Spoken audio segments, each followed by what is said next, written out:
You go for a ride? All right, I got my stuff. Hold on.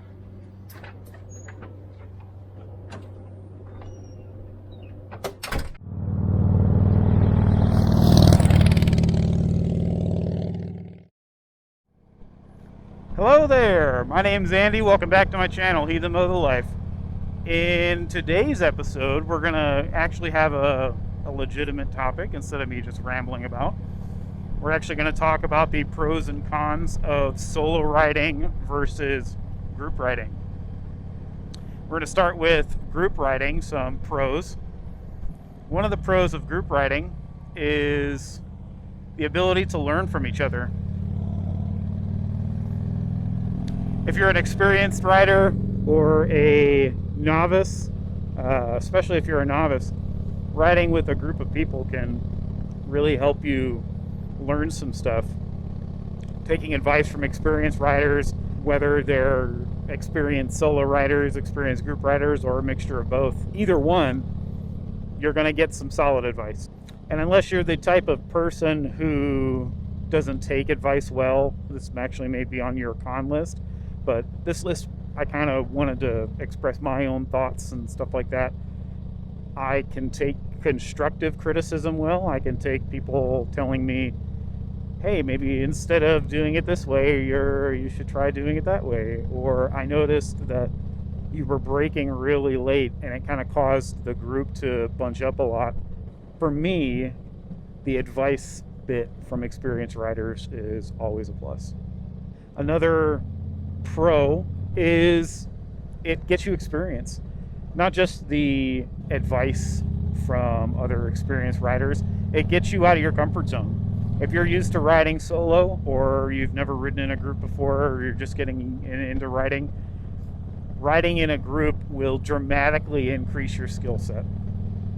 Looking at what others are doing, paying attention to your immediate surroundings, the immediate surroundings being the other bikers, all of that is going to heighten your senses. It's going to cause you to be more hyper aware of what everyone else is doing so that it influences kind of what you're doing. So with that respect, it's going to help you get better. Another pro would be the camaraderie. If you know the folks around you who are taking you out for your first time, you guys are going out together, the camaraderie that comes with that is just fantastic. I equate it to being in the military. You have a certain camaraderie with your fellow military members, whether they're soldiers, Marines, airmen, sailors, whatever. You have a certain level of camaraderie with those individuals, and it's all about the shared life experience, the shared thing that you're doing that really helps bring you together, and it makes the experience more enjoyable. People who are interested or have the same interests as you and passion for riding, it makes your experience, it amplifies that. Another pro, I would say, would be another level of advice from other riders, more on the mechanical side. Let's say you're riding and something happens to your bike. You don't really know, you may not know what is going on, why it's acting that way. The riders you are with may know.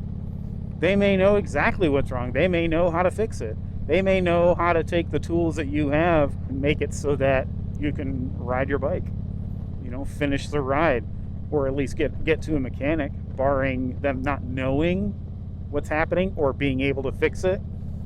You have someone who can help you get help, who can take you home, go get your vehicle, or wait with you till a tow truck shows up. Someone who can help you get through that particular situation so that you come out of it with a fixed bike, essentially, or at least a ride home. That's the road I want to be on up there.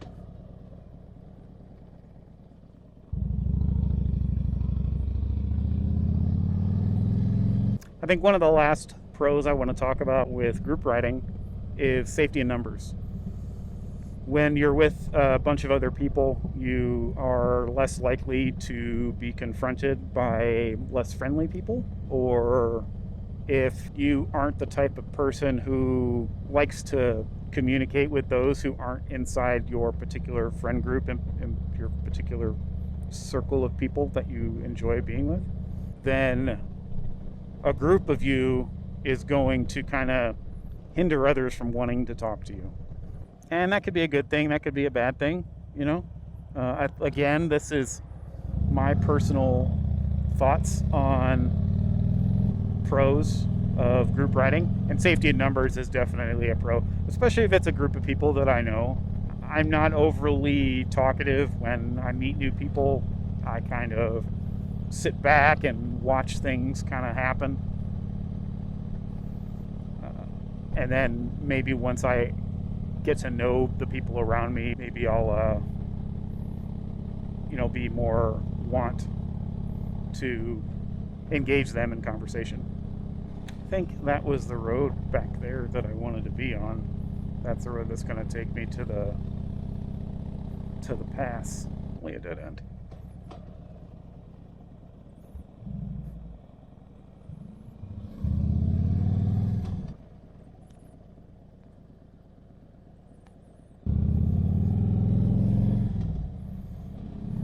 So the road I'm taking you on today was originally going to take you down Ogden Canyon, and that's originally where I started this video.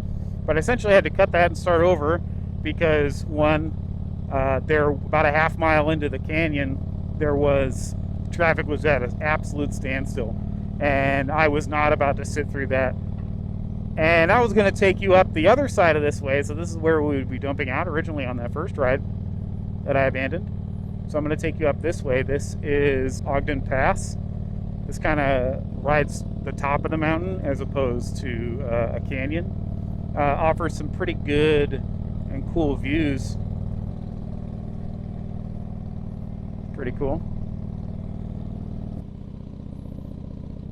This should be a pretty good ride. You guys are going to have to excuse my list on my phone. I've been turning it off and turning it back on, but I think with these roads, I'm gonna just leave it on. So I'm sorry. Let's go with starting with some cons of group riding. The first con I can think of is group mentality drives group behavior. And while in some cases that can be a good thing, in other cases where you have a clash of egos, if a lot of the group is starting to speed through corners, then you're more apt to kind of follow the leader, follow the group in front of you and kind of do things you may not normally do, which in some cases can help you develop as a rider. But in other cases where it's a comp, the group does something dangerous, which causes you to do something dangerous as well and possibly get hurt. Another con is more attention from law enforcement. Law enforcement is more apt to look at a group of riders to see if they're going to do something illegal so that they can kind of snatch the whole group. Now, this isn't true everywhere, but it's true quite a few places, especially if you're going to rallies or something like that. Cops are everywhere. They're looking at groups of riders doing something dangerous that could put others in danger, including themselves. Let's see, another con, differing wants for the group pace. Meaning, some riders just want to go fast. Other riders want to just hang out. And that's the type of rider I am. I'm not one for taking things fast. So when you have a group of people who get together and some people they just want to split off and do their own thing, and that may cause some issues with everybody else in the ride who want to stick together, or cause some confusion because they see one group going one way and another group going another way, and they may not necessarily know the route, so some split off and go with this other group and others stay with the main group. And that group of people who split off may not necessarily want to do the type of riding that the faster riders want to do. When you're in a group, you kind of have to think about not just yourself, you have to think about the rest of the group. Kind of the last group riding con would probably be the larger the group, the more dangerous the ride could be. when you're riding through, oh look, some American bison. Hey bison.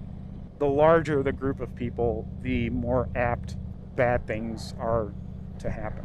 While in most cases, if you're in a large group, if the front of the group is going through a light and the light turns red and only half the group is through, then maybe the rest of the group has to try and run that light. Now you have people who have the green light and they want to go, causing potential issues. They're like, well, I don't want to wait on all these bikers, I'm just going to go.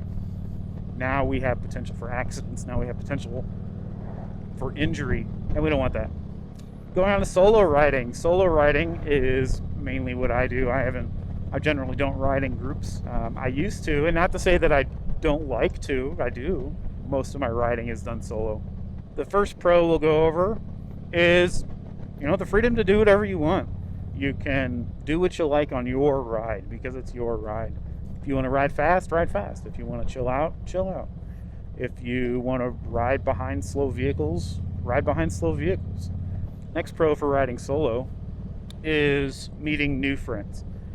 When you're on the road, if you're in a group, strangers are less likely to come up and talk to you if you're in a group of people or even with one other person. If you're riding by yourself, people are more apt to want to come up and talk to you. Hey, that's a cool bike. Hey, how long I rode for X number of years, or I rode during this time, or this was kind of bike I had, Meeting new people, that can be fun.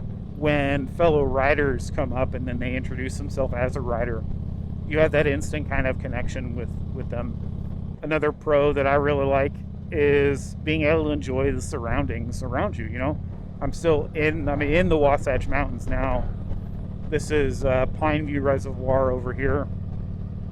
I like riding through here. It's really fun. The roads are really kind of nothing too crazy, but it's also not all straight, so that, I feel like I can get more of a workout through here. If I were in a group, I'm not necessarily looking out what's all around me. I'm not looking at that beautiful body of water, While I'm also paying attention to the road as a solo rider, when I'm in a group, I'm paying more attention to the riders around me. I'm paying more attention to what everyone else is doing. Riding solo gives you, at least for me, a more opportunity to appreciate the beauty that's around me, especially in this area. Gosh, guys, Utah in general is really a beautiful state. I'm not native to Utah. I grew up in Michigan, and there are beautiful parts of Michigan too, but I didn't spend much time traveling in Michigan when I lived in Michigan growing up. I spent a little bit more time exploring what's around me here, and I have a deep appreciation for it. Moving into cons of solo riding. Safety concerns. A lot of riders don't feel safe when they're by themselves, and they may have to take extra precautions to keep themselves safe. They may, carry personal protection equipment, whatever that is. Another safety, not just from others around them, but safety as in if you were to get hurt. If you're by yourself, you don't have someone who can call 911 for you, who can flag other riders down, who can go for help. Someplace like Utah, where let's say you're out in the desert, depending on where you are, traffic may be pretty minimal. Because it's minimal, there's going to be more chance of you not getting through a situation safely, potentially. Here we go. Let's try canyon this way and see if maybe we can spot where the block was. I could very well run into another block. If that's the case, I'll turn around and we'll go up another way. Another con is loneliness.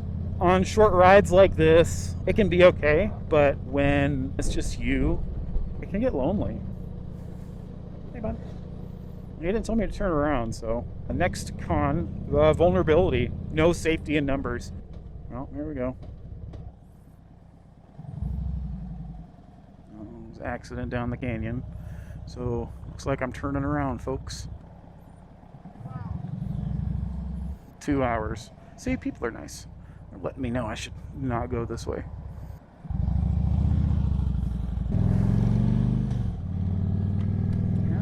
looks like we're not going to enjoy any canyons today.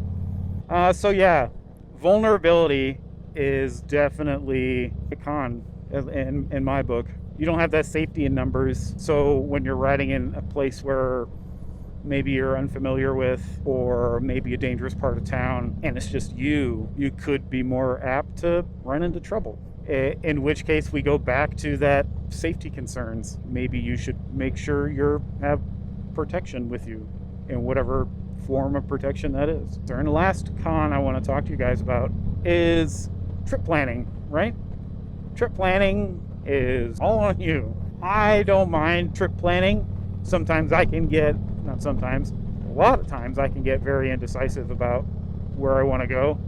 So I just kind of meander until I find a place and just roll with it. But if it's just you're the only one doing the planning. There's no one else who's helping you. Sometimes you want to go out and you just want to ride. Let someone else do the driving, so to speak, and you just follow along and enjoy the ride.